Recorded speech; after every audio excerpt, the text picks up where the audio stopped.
What's up everyone, Callum from Table Soccer here, welcome back to the channel. This is WTS Club Month 2 update. Now, this is pre-recorded, so I still have the figures here with me now. I've got some cool little video of these for you to show you, and I'm going to talk a little bit about the kits we've picked, why we picked them, the different variations. There's 4 clubs as normal, but there are 8 different variations of kits that you could get. There are 2 figures within this collection that are completely unique. So totally exclusive. If you get them in your collection, you are the only person to get them in your collection. You will see what they are as we go through the video, and if you've already got it, then you've already got it and you already know. But yeah, so no more talking from me. Let's have a little look at our first team. In terms of picking kits every month then, sometimes I have it in my head what I'm going to do. Other times, I've got no idea. I just start clicking around countries and looking at teams and going through kits that way. That's kind of how I work it out. Ones that I definitely knew were going to be in this month. Vitesse were going to be in there 100%. I got a little bit of a soft spot for Vitesse, having seen them play, one of the few European teams I've seen play. Basically what happened was I was working with Saints at the time.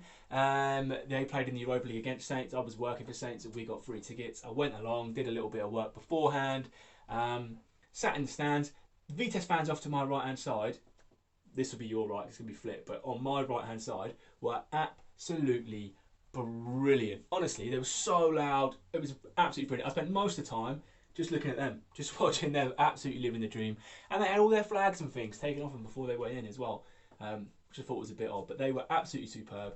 A couple of funny stories actually about the game. First one, weird experience for me being sat in a football stadium, a goal going in, and literally feeling nothing. I didn't move. I wasn't bothered. I've never had that experience before, because every time I go to football, it's usually to watch a team that I follow. In fact, every single time, with the exception of that match, when I've been at football, it has been for one of my teams. Pretty much always Leicester. I've been to one Betis game. But yeah, so to have that feeling where everyone around you is going crazy, and I'm just sat there like, oh, all right, there, goal, excellent. That's the first one. Second one, I left early in that game. I never leave early before anyone says anything, but I'm not a Saints fan. I didn't really care. I wanted to go home. So I was on my way home. On my way down the stairs, through the stadium. I'm wearing full Saints kit because obviously I was working beforehand, so I'm in the full Saints kit. And not long before I decided to leave, Geordie Classy went off injured. On my way down the stairs, some security geezer comes out. Where you going, mate? Oh, out, mate. And he says, oh yeah, change rooms, do you want to go home? And I was like, oh, I'm not that big time, mate. I'm going home. So he thought that I was someone bigger than I was, an actual sort of proper, fully fledged Saints employee that was going down to the dressing room to check on our Dutch footballer. I wasn't. But yeah, so that's 2 little funny stories. Anyway, I've digressed enough. I had to pick Vitesse. The reason I picked Vitesse is because, like I say, I've seen them play and I love their colour combinations. I love the yellow, I love the black. And to put it with white, oh, it's so good. It's such a good idea. The white highlights all the other colours. It brightens the yellow up, but it also highlights the black. Most teams that wear yellow and black will go with black shorts and a lot more black detailing. But Vitesse said, no, we're not doing that. We're having white, and it works perfectly. The original plan with Vitesse was to do everyone in the same kit. That plan changed when I was researching for the collector's cards. Every single year, Vitesse changed their kit to claret and blue. They play what they call the airborne game. It's basically a sort of commemorative game and a celebratory game of the 1st Airborne Division who fought in the Battle of Arnhem. So to honour those veterans and those guys that for their bravery and their sacrifice, they play a game wearing the colours of the Airborne Division, claret / maroon and sky blue. I just think it's a really cool idea. I loved it, and they put the Airborne Division crest on the shirt as well. And as soon as I read about it, I couldn't not celebrate it in the collection. So we did. There was one figure wearing the Airborne kit. It's from 2012, 2013. There's no real reason as to why I picked that season. I just liked it. I liked the lightning strike sort of stripes on it.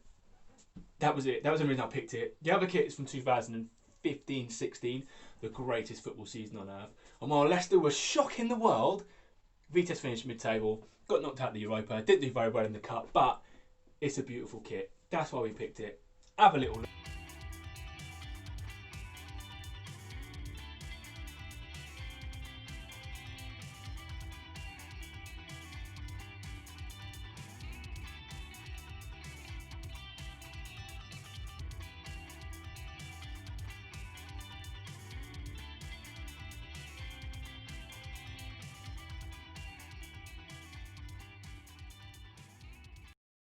Okay, so the next club that we selected then was one of those teams that we didn't sort of decide pre-work what we were going to do. The sort of purpose of this collection is to pick teams from all over the world and give you guys a unique collection, but also give me the opportunity to paint things that I would never normally get the chance to paint. So Perth Glory is one of them things. I can't imagine anyone asking me for a Perth Glory historical kit frame. But if you are interested, get in touch. I haven't got any stories about Perth Glory. I haven't seen them play. I don't know a lot about them. I know Robbie Fowler played for them in the 2000s. Apart from that, I know literally nothing except for what's on the cards. What I do have is an Australian accent. Whether it's good or not, yeah, I'll let you guys decide. I'm not really bothered what you think of it, but let me know. So, we chose Perth Glory. It's their away kit from 2011-2012. Now, Perth Glory are one of only 3 teams that still exist from the original NSL league in Australia. It's now like, I don't even know what it's called anymore. Australian Football League, soccer, I can't remember. But basically, they were in the NSL, which was the National Soccer League. I know, it's the A-League, isn't it? It's the Aussie A-League, it's the Hyundai A-League, what am I talking about? I know exactly what it is. So they played in the NSL, they're also in the Hyundai A-League. Now Australia has like a strange system, they're not the only country in the world that do this, but they have a strange system where you win the league, but then you have to go and play in like a final series, like a playoffs at the end of every season. Personally, I don't like it, but it's what happens. So Perth Glory were actually won the league portion of the final NSL season and also won the grand final in the final NSL season. Since then though, they've been okay. They've won the league a few times, won the grand final once more, got beaten in the grand final actually in the year of the kit that we painted. So the kit that we painted is the away kit from 2011-12, picked purely on the aesthetic. Okay, straight away you see it, you think, that's pretty cool. It's got orange and purple, 2 colours that don't usually go together. And as a general rule, I'd say don't put them together. But because they picked this kit and they made it mostly white and they've just put those colours in there as like accent pieces and the main design down the front, which you're going to see in a minute, it just works really well. Using that majority colour white and using the purple, the secondary purple and the tertiary orange, putting them all together, little details in the socks, on the shirt, works.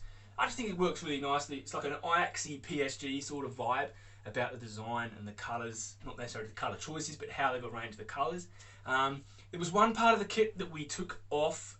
We didn't paint it on there. I tried it on one figure. I absolutely hated it. It looked terrible, possibly like my Australian accent.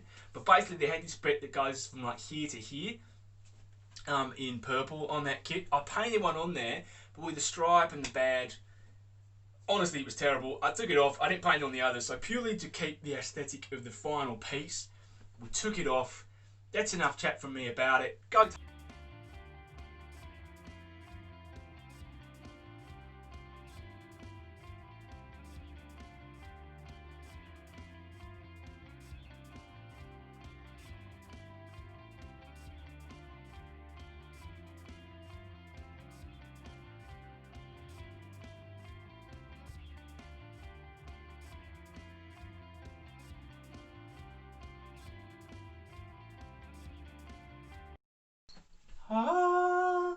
The third team in this frame would probably be my favourite kit in this month's collection if it wasn't for the team that's going to be coming after this one. Based in Rosario in Argentina, Newells Old Boys are the selection in at number 3. Now I always knew I was going to do these guys at some point in the collection. It's a team that I just love that colour combination, the red and the black with that little bit of white, and it works so well with Subbuteo and white plastic because you've got the red and the black bases and the white bar, and it just, mwah, it's perfecto! But, so, they usually go half and half, and that was the original plan, to do like maybe 2 different half and half kits. I'd recently painted one for my own collection, which is kind of why I thought about doing them in the half and halves, and kind of why I was going to do them anyway. My first experience actually with Newells Old Boys is actually sort of based from Subbuteo. My first hearing about them, I never heard of them before, until I bought a scoreboard in the 1990s. Now, anyone who's got one of those scoreboards in the 1990s, the black ones with all the team tabs in it, I mean the old classic brown one is my favourite to look at, but there's not as many teams in it. Irrelevant. The black one had loads of teams in it. Now, I just thought, as a kid, so in the 90s I'm like 6, 7, 8, 9, 10 years old. I'm all of those ages in the 90s, I was born in 89. So, during that time, you look for them team tabs, and I just thought Old Boys was a funny set of second name for a team. That being said, Young Boys was also a funny name for a team. So that's kind of how I first came across Newells Old Boys. And then as you get older and you've got an obsession with Championship Manager and Football Manager, like I have, and you spend a lot of time playing it, you discover a lot of different teams, a lot of different clubs. Plus, one of my footballing heroes, Gabriel Batistuta, started his career at Newells Old Boys, and for that reason, he's the greatest Argentinian to ever play for Newells. In my opinion, everyone will say, "Oh yeah, but Lionel Messi played for Newells Old Boys before he went to Barcelona." I don't care. Gabriel Batistuta was better. Deal with it. So, that's why I picked him, and I was going to go 2 half and half kits, but as I was researching, as I normally do, for those little collector's cards, you started looking around for other kits and other years and sort of seeing what was going on. I came across a little Croatia, a little checkerboard number. That's going in, because the checkerboard pattern is an instant win on Subbuteo, because it looks so good. So it's black and red checkerboard, different colour sleeves. On the back though, it's half and half pattern. Honestly, this kit, there's a lot going on in it. It's got their massive free Adidas rings round the sleeves. Pretty much all Adidas kits from the 90s were just a walk-in advert for them. Rangers, the Marseille kit from the first collection, the Liverpool kits that just got free stripes all over them, massive ones. The Arsenal kit, they won the FA Cup in, free stripes. The Rangers kits that I've done recently, like the white one and the blue one, just massive free stripes. It's all just an advert for Adidas, but they kind of just like, they weave it into the fabric of the kit so that they get away with it, and it works, I guess. But yeah, so massive Adidas stripes. The back of the shirt's half and half. The shorts are half and half as well. Honestly, I don't know what Newells are thinking. They just lost their minds, because pretty much the Newells kits that I've found are all half and half. The shorts are always black. The socks are usually black. They're usually very, very simple and very traditional. But for whatever reason, in 1998, they lost their heads and they went checkerboard, different colour sleeves, half and half on the back, half and half on the shorts. Hey, Macarena. So, enough talk about that. The final thing that I absolutely love about Newells Old Boys is the badge. Very simple, little shield number. If you know, you know, it's got knob written on it. And for anyone who mentally is still about 15 years old, seeing a football team with knob written across it, it'll give you a little giggle. On that note, have a little look.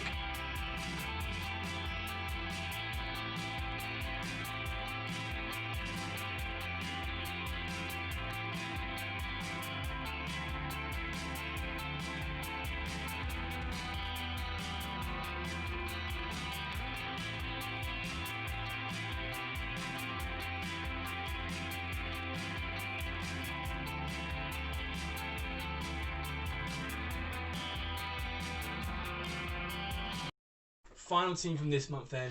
I think I've saved the best till last. It's Gremio. They're one of my favourite sort of kits and teams to look at.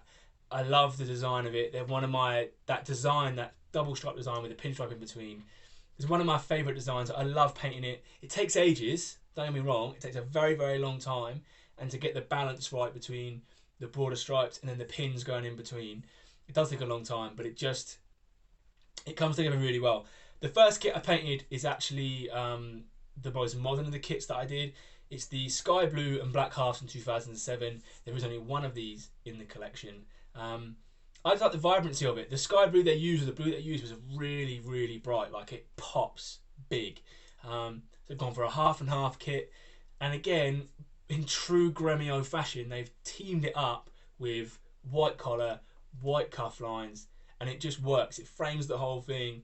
And it just makes them figures come out, and that kit just pop. It looks amazing. The rest of the kit's pretty much black, but I loved it. It was a really, really nice kit to paint. I couldn't not paint it when I was going past Gremio, so that's all we did. The second one we went for with these was a 1996 kit. Gremio were very, very successful in 1996. If you get the history card, you will know. The kit they chose, or they wore that year, was a very, very pale blue, and that's part of the reason why I picked it, because their blues sort of do change across the spectrum of colours from like light to dark. Never really like dark blue, but a darker sky blue, which you'll see on the 83 kit. But with this one, it's a real pale blue. It's got a massive white collar. It's got the black shorts with it and the white socks. I've used all the club colours throughout the kit, and it just works so nicely from top to bottom. It's beautiful, and it's got them pins down the outside of the stripes. It's just one of them kits I love to look at. They're just a cool kit. They are a really, really cool kit. I do have a Gremio team in my collection. I don't see it as my team though. I don't know if you guys have seen the Subbuteo documentary. It came out, I can't remember how many years ago it was now, but there was an Italian film crew making a documentary about Subbuteo, the collecting, all the different sides of it and how it comes together. One of the guys on the crew, they came to film at my house back in the day to film the stuff with my mum and dad. Not me though, I was gutted. Not anything with me, fuming. But one of the guys was on the crew, Enrico, just got chatting with me when I was painting I painted the logos on all the Subbuteo teams.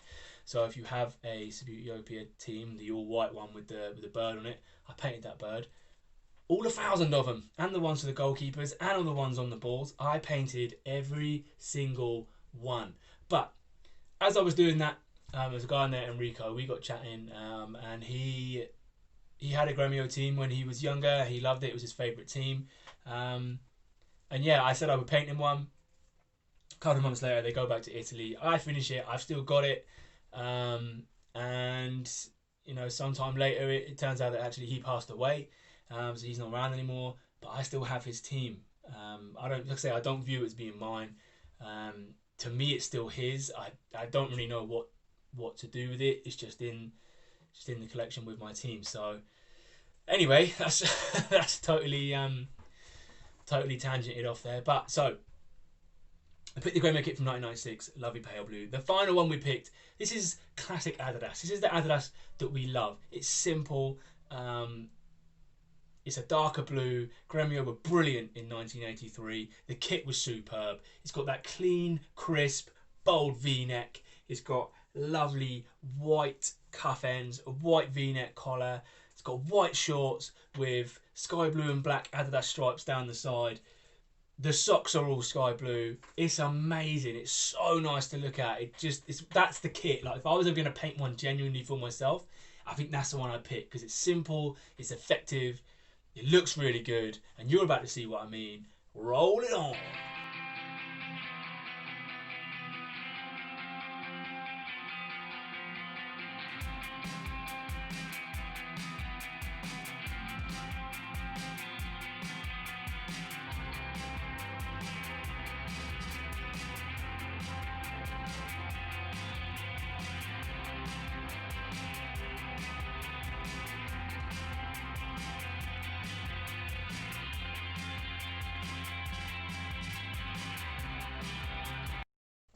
That is the end of this video then, guys. I hope you've enjoyed it. A slightly different take and a slightly different way of recording our Westwood Table Soccer Club description monthly updates.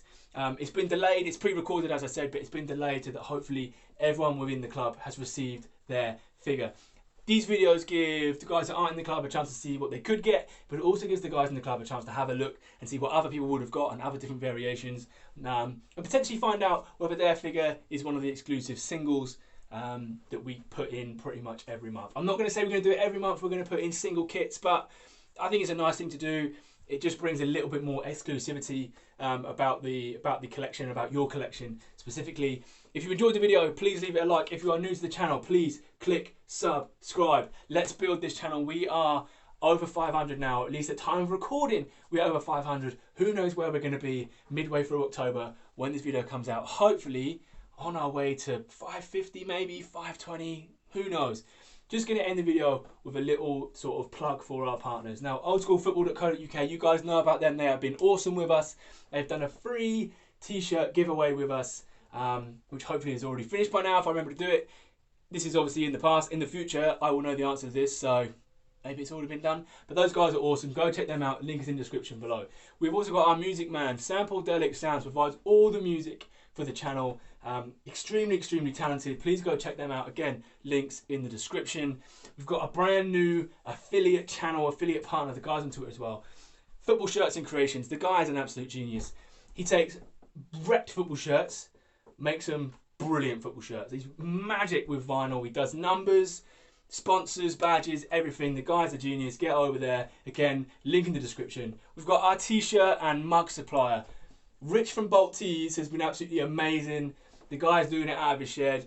It's a tiny little business. Get over there. Give the guy some props. His links are in the description below as well. That's it. That's everyone. Thank you very much for watching. Remember, like, subscribe, get the bell on so you don't miss another video. Until the next time, guys, stay safe.